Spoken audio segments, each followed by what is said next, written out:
This is how much importance because it price and money and effort compared to cashew, we get more money from the rubber. So everybody turned to rubber plantation. Nowadays, rubber price was come down, so many people cut their rubber trees and started making this type of cashew nut plantations. I am one among them. This area, I am the first to cultivate this much area. This is around 1.5 acres of land is there. This plot, one plot. See that retaining wall there? Yes. That line is going up to there, and this much of width. It's 1.5 acres. So how many years it need to be yielding?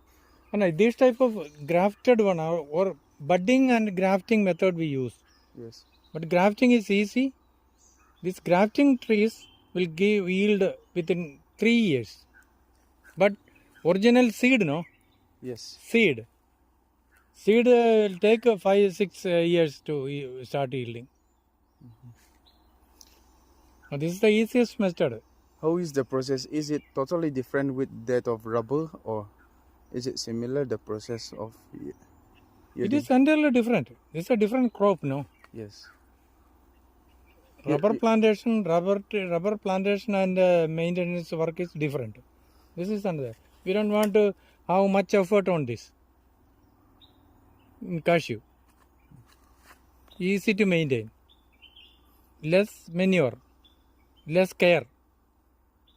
Yes. Just to see that all the other trees, no, small plants, it should not disturb this plant. That's all.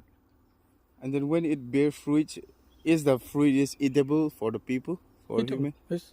And then You're making so many things: jam, drinks, drinks.